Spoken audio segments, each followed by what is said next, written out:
is the answer to educate and to do plays that have swear words.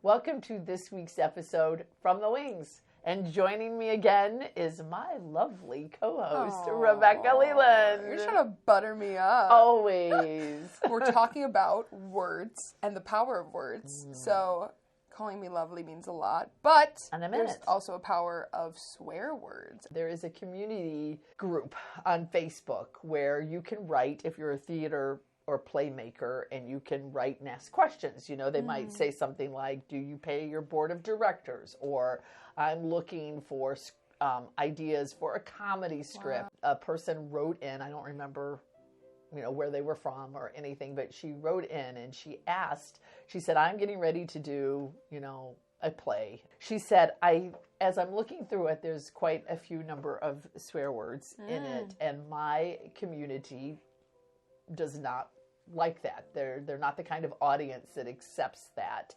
And so do you know that if I wrote away and asked for permission to cut these words out of it, has anybody had an experience with this company that you know whether or not they would do that? But the outpouring of hate that she got was really shocking to me, because I thought we all kind of were in this, that it's like, if you're in experimental theater, you do you, right? Yes. But these people were saying things to her like, it's time to educate your audience. And so if you put a disclaimer to say, okay, audience, this one contains language that is not G-rated, that chances are people will come and they will love it and nobody will think a second thought about it. To use a swear word, if you really go into it, it's actually to be uneducated, because you are not able to think of a word that fits your the vocabulary, emotion, right? And you choose to then digress into a word that you just say. And I do agree that probably walking down the street, there are people that you hear just swearing more often than they did 30 years ago when I was a kid. It was very rare for me to hear swear words in my life. No, it's very the world, and we've said this before, where we are horrified of media putting things that are just dark and evil into the media, and we're like, oh, this is so sad, but it's because that is actually, it's a reflection of our world, of what's going on, and that's shocking for us and sad for us to see, because we know light, we know what we could be and what we're called to be, so to see the world be so nasty. What's the answer? Is the answer to educate and to do plays that have swear words? No, it's not my answer. Is it your answer? No. So then is it more original pieces?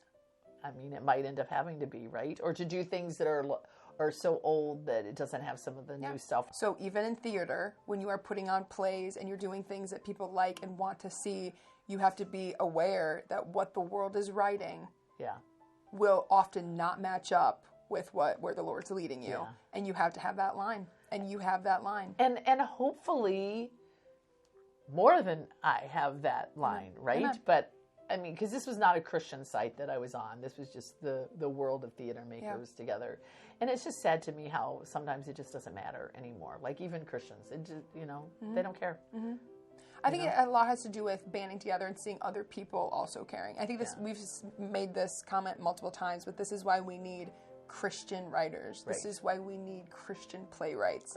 Because there are places like Overshadowed that want to promote Christian artists that have the stage and have the actors and abilities.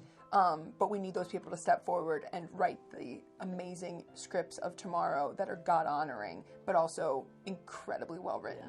And we need you to want that too. Like, the more we as Christians just accept the world, what the world has to offer, then the world is going to be like, well, obviously nobody cares because I'm not getting banned. It's like I'm still well received. I'm still winning all these kind of awards, and people are still coming to see my movies or whatever, because we're not making a difference. Like, if we really cared, there would be things that we would not go see, right?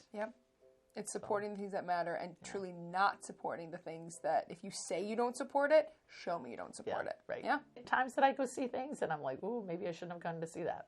Yeah. But then we tell everyone about it on From the Wings. Yeah, so that you don't make the same mistake, right? Anyway, we'd love to hear what you're thinking on that topic. Like, is it something that really matters? Or if a theater did things that were a little edgy, you wouldn't care. You'd be like, no, that's fine. You could, just show me a slice of what life is really like. We would be okay with that. It would be really interesting to hear. Yeah. Or do you think that maybe sometimes when people write things on Facebook or other places, maybe we react a little bit too nastily to them? I'd love to hear what you think about all that. Yeah, or do you think a swear word is appropriate at a certain time in a play to show an emotion, to maybe show someone who couldn't think of the best word, so they swore? Like, where do you lie? Where do you draw it? Where do you draw the line on that? Yeah. We'd love to hear that. So we'd love to have you follow us and like us and to tell us what you'd like to talk about. We'd like to have you be part of the conversation. So, until next time, this is just me. And me. Talking to you from the wings.